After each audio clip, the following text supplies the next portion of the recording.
He walked into court smiling, every single time. The FBI tried to arrest him 3 times. 3 times he walked free. The media called him the Teflon Don, because nothing stuck to him. Nothing. He ran the most powerful crime family in American history. He had judges in his pocket. He had politicians in his pocket. He had the entire city of New York in his pocket. This is the story of John Gotti, the last true boss of the American Mafia. And what happened to him will shock you to your core. John Joseph Gotti was born on October 27, 1940, in the South Bronx, New York. He was one of 13 children. 13. His family had nothing, absolutely nothing. His father could barely find work. They moved constantly, always running from poverty. When John was 10 years old, his family moved to Brooklyn, and that decision changed everything.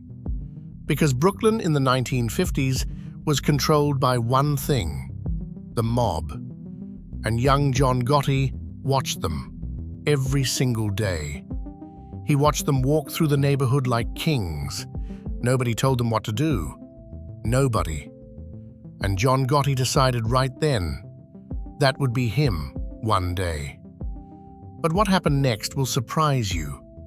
By age 12, John Gotti was already running errands for gangsters. 12 years old. By 16, he had his own street crew. He was fearless, completely fearless. And he had something most criminals never had: loyalty.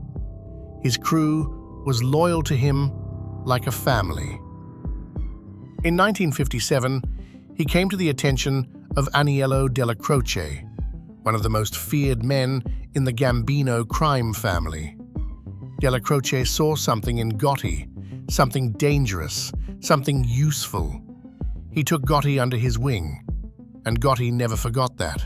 Not ever. By the early 1960s, Gotti was a full member of the Gambino family, the most powerful crime family in America, and he was rising fast. But then something happened that would change him forever. In 1962, Gotti was arrested for the first time, but he didn't care. In 1968, he was arrested again. He served 3 years in prison and came out more powerful than before. Prison didn't break John Gotti, it made him stronger. In 1973, Gotti committed his first murder. On direct orders from the Gambino family, he killed James McBratney, a man who had kidnapped and killed the nephew of the boss. Gotti hunted him down and executed him, just like that. He was arrested again, but served only 2 years. 2 years for murder, because the Gambino family had the best lawyers money could buy. And this is where it gets really dark. By the late 1970s, Gotti was one of the most powerful men in the Gambino family. He controlled all of Queens, New York. Gambling, loan sharking, construction, everything. Millions of dollars every single week. But Gotti wanted more. He always wanted more. In 1985, the boss of the Gambino family was Paul Castellano, an old man who sat in his mansion and counted money. Gotti hated him. He thought Castellano was weak. He thought Castellano was greedy. He thought Castellano didn't deserve to be boss. So Gotti made a decision that nobody in American mob history had ever made. He was going to kill the boss, and nobody saw this coming. December 16th, 1985, New York City. It was a cold winter night. Paul Castellano arrived at Sparks Steakhouse in Manhattan. He stepped out of his car, and 4 men in trench coats appeared from nowhere.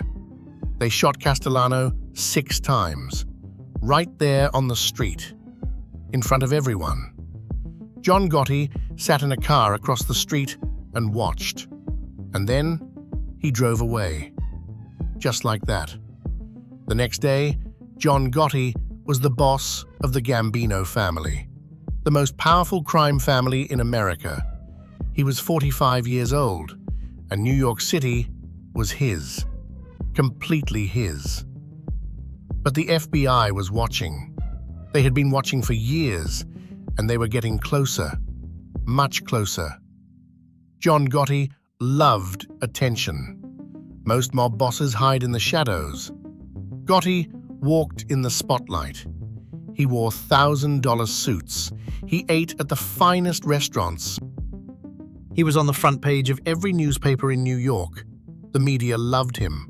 The people of New York loved him. He threw huge parties in his neighborhood, free food for everyone, fireworks every 4th of July.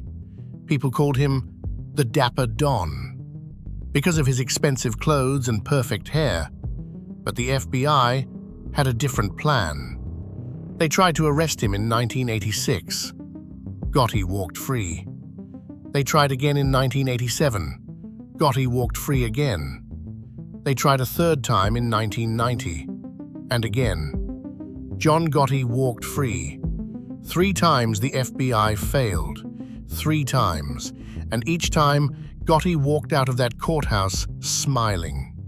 That smile became famous. But what the FBI did next changed everything. The FBI knew they couldn't beat Gotti in court. His lawyers were too good. His witnesses always disappeared. Jurors were being bribed. So they tried something different. They planted bugs everywhere. In his social club, in the apartments above it, everywhere. And they recorded everything. Every conversation, every order, every crime. But that wasn't enough to destroy Gotti.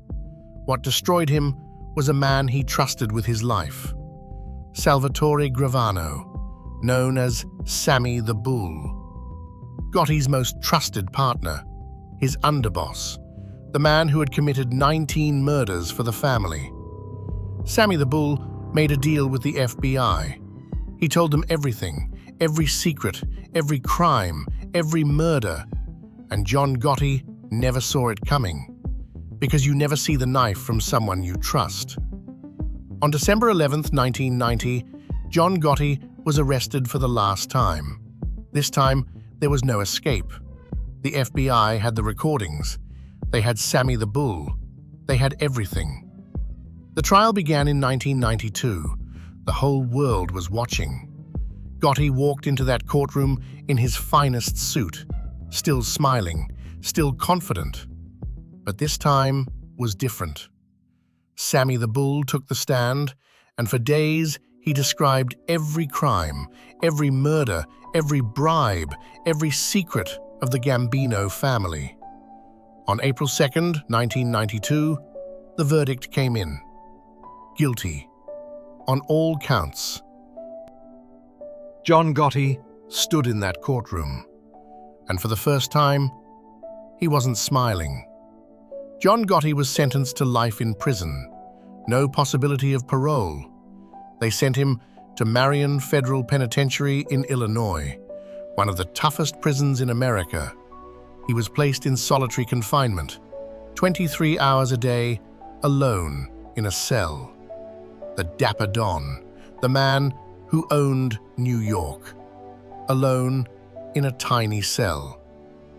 In 1996, he was diagnosed with throat cancer. He refused to cooperate with doctors.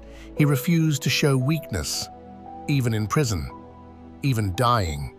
John Gotti refused to be weak. On June 10, 2002, John Gotti died in prison. He was 61 years old. The last true boss of the American Mafia was gone. But his story was far from over. John Gotti changed America forever. After his arrest, the American Mafia was never the same. Never. The Gambino family still exists today, but they are a shadow of what they once were. Gotti showed the world that nobody is untouchable, not even the Teflon Don. His son, John Gotti Jr., tried to take over the family. He failed. His grandson is now an actor and television personality. The empire his grandfather built with blood and power, gone. John Gotti spent his whole life building something, and it died with him in that prison cell. He had all the power in the world, and he lost everything because of one man he trusted. Remember that. Trust is the most dangerous thing in the world. This was the story of John Gotti, the last true boss of the American Mafia. If this story shocked you, subscribe to DarkVault. Every week, we go deeper into the darkest stories in human history. The vault is always open.